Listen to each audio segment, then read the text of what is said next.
నమస్కారం. Welcome to Radha's ప్రాచీన ప్రాంగణం. ఎపిక్ మదర్స్ అనే శీర్షికల భాగంగా మనం కుంతీదేవి గురించి చెప్పుకుంటున్నామండి.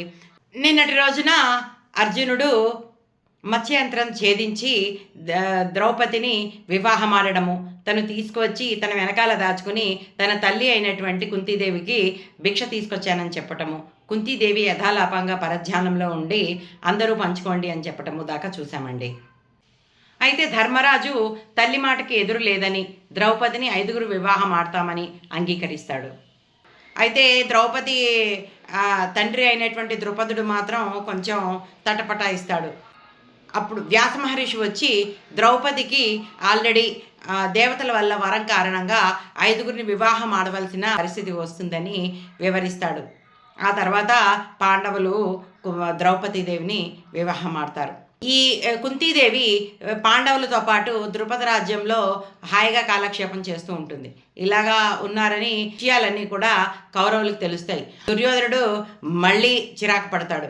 అయ్యో, వీళ్ళు ఇంకా బతికే ఉన్నారు, చచ్చిపోలేదు, కాబట్టి మళ్ళీ వీళ్ళని ఎలాగైనా సరే మన జోలికి రానియకుండా చేసుకోవాలి అని మళ్ళీ పన్నాగాలు పన్నడంలో సిద్ధమైపోతాడు.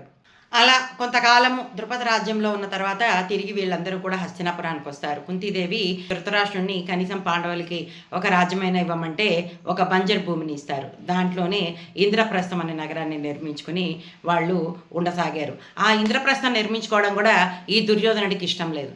ఎలాగైనా సరే వాళ్ళని మోసం చేయాలని శకునితోటి మాయాజూదం ఆడించి తిరిగి ఈ వీళ్ళ దగ్గర ఉన్న సంపదన అంతా కూడా తీసేసుకుని 12 ఏళ్ళు అరణ్యవాసము, 1 ఏడు అజ్ఞాతవాసము శిక్షగా వాళ్ళకి ఇస్తాడనమాట.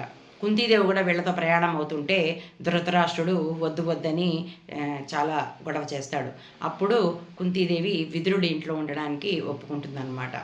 పాండవులు తమ అరణ్యవాసాన్ని, అజ్ఞాతవాసాన్ని సక్సెస్ఫుల్గా కంప్లీట్ చేసుకున్న తర్వాత తమ రాజ్యాన్ని తమకు తిరిగిస్తారా లేకపోతే యుద్ధమా అని చెప్పేసి అంటారు.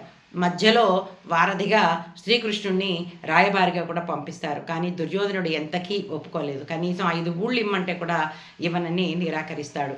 అప్పుడు ఈ యుద్ధం తప్పదు అనుకుని శ్రీకృష్ణుడు రాయబారం అయిపోయిన తర్వాత ఎంత నచ్చ చెప్పినా దుర్యోధనుడు వినకపోయిన తర్వాత అలా బయలుదేరి వెళ్తూ ఉంటే విదురుడున్న చోటికి వస్తాడు. అక్కడ కుంతీదేవి ఉంటుంది కదా, కుంతీదేవి పాదాలకి నమస్కారం చేసి ఇట్లాగా దుర్యోధనుడు అది కూడా ఇవ్వట్లేదంటే అప్పుడు కుంతీదేవికి సహనం నశిస్తుంది. ఆ తర్వాత ఏం జరిగిందో వచ్చే సంచికలో చూద్దాం. అంతవరకు సెలవు.